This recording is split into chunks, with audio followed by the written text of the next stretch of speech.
race for second place, Joe. Yes, it is. Here's John on hole 14.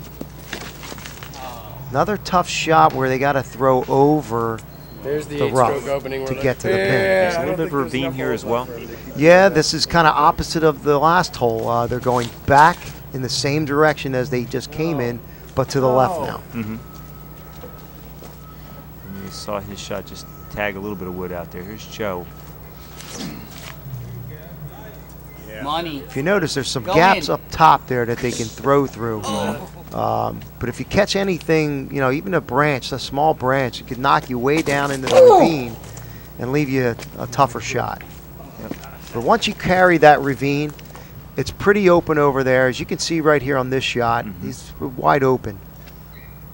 And that's for birdie. Nice He's approach. Right there. Easy three. Nice up. This is Pete. He looks like he's above the hole a little bit.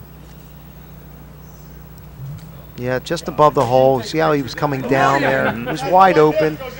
Got into a little rough spot, but relatively easy to approach to. Joe These are hit metal short again shots. and missed that second shot, but he had a good run at it. Yeah, they'll make their drop-ins here.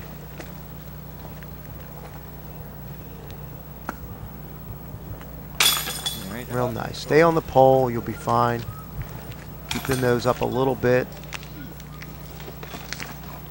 All right, that's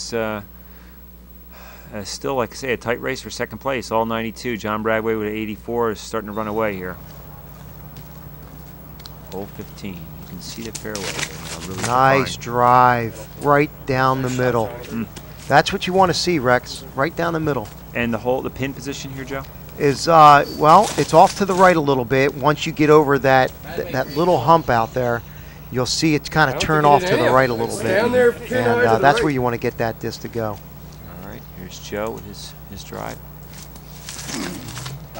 For a righty, the idea is to kind of send it down just left of middle and then have the disc turn to the right. All right, hit a little wood there and bounce Yeah, back. got a little tight to the right there, Pete did. Okay, here's Joe's second throw. Yeah, you can see the basket out there in the distance. Nice little floater. Oh. That's an Anheuser float. It's smart to do that because when the disc comes in, it's going to land flat. It has no chance of rolling away, even on flat ground. Flattens out into play. Exactly. You just want it to slide on up there. That was a nice little pitch. All right, here's Mark with his second throw. Yeah, nice putt. For second, right there. Didn't even need to birdie.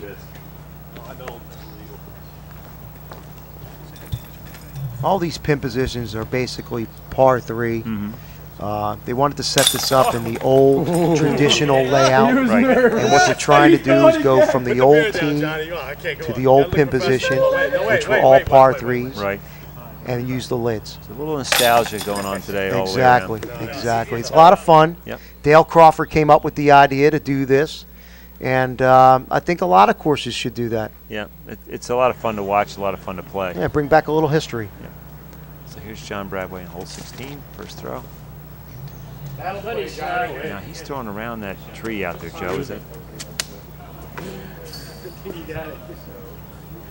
Yeah, you want to kind of bank to the left a little bit with this one. Kind of favors the right-hander's throw. All right, Joe with his first throw, 16. Get past that. That's the one you got to get past right there. You want to stay a little to the right of that, and then the fairway drops off to the left. That looks like a good shot, Pete. Yeah, that's a beauty. Oh, yeah. That was nice and clean. You know, it doesn't look, that particular shot didn't look very, very open, but it is. And here's Mark's approach. That's not an easy approach there. And Joe as well.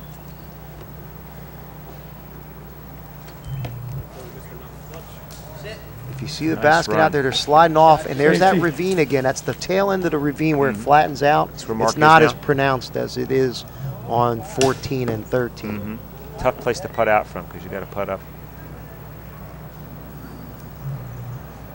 One of the things that traditionally happens here on that particular hole is that you could hit the rim and roll into that ravine because you have a little bit of a slope there. So That's what you have to watch out for, that you don't roll down there on your second or third shot and turn this thing into a nightmare. You know, it's a fairly simple hole. You don't want to bogey it. You want to try to get to par, birdie if you can, but a par is a good score. Right, and John Bradway did that 89. Pete Wade got a birdie at 97, and Nice Joe and Mark birdie for both Pete. parred at 98. All right, Pete's on hole 17. His drive. Nice shot for yeah. Pete. Looks like he got it up on the flat where the pin is. And here's John. Explain to us this fairway, Joe. This one kind of goes left to right, finishes behind a huge tree. Go in, Bradway. Go in! See that huge tree up there, right where he just went around. Real nice obstacle up there. This is Joe McNamara. That'll play, Joe. That's good as well. He's Little going to rate. be right of the pin. Right. Yeah. Here's Mark Spain. That looked like a little soft. I don't know if he's going to carry that. It might have come up a little short there. All right. Yep. Let's see where he's at. Second throw. Actually, he was long. He was long on that. That's a surprise because he didn't look like he threw it very hard. He birdied that hole. Nice did Joe.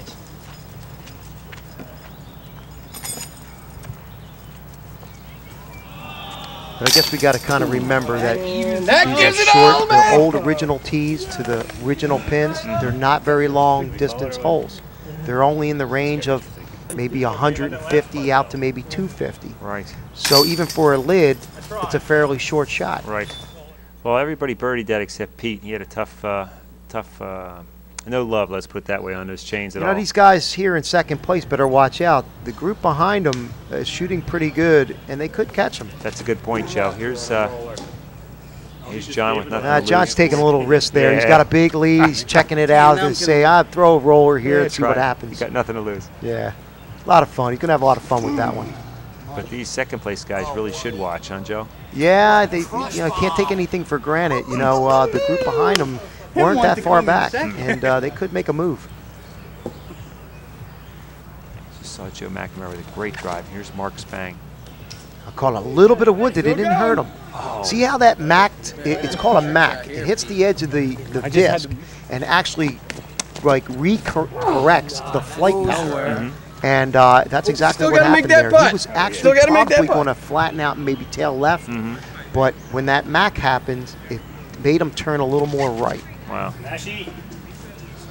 Nice approach by John. Outstanding. That's where he finished that hole off. Here's Pete Wade. He'll take a stab at it. Pulled it. All right. You really got to be a little more fluent. It's not like a regular putting disc. You really have to throw these things Oh, he gently, left some meat. Right. soft, float them in. Well, here we are. We're finishing up now. This is the end of the day. Joe's got his hands up. I don't know. It might be premature. He did looks like he got second here now, but like you say, Joe, there's a group behind that is playing very well. So Yeah, you know, John Bradway had a huge lead on these guys. He picked up a few more strokes, made it a 9-stroke difference between him and second. You know, I can't help but think maybe that second group might have had a guy or two that made a move. right. So they're going to tally up the scores now. Here you And go. we have John at 94, Joe at 102, Mark and Pete at 103. Well, that was pretty exciting, Joe. Second place looked like a real battle, but as it turns out, there was groups from behind that came up and did a great job. John Bradway with first place, but then right behind him was Steve Leventhal and Johnny Hood with 101, and they took second place. They were at a group behind, but bumped they up. came from behind. They did a real nice job and snuck up on Joe McNamara and Mark Spang and Pete Wade. And Joe McNamara and Bill Geibel took third place with a 102, and then right behind them, Mark and Pete with 103. So it was pretty tight, but John Bradway with 94 ran away with it all. Yeah, he did a great job. Plays with the lids real nice. Yeah, he real did a nice job. So let's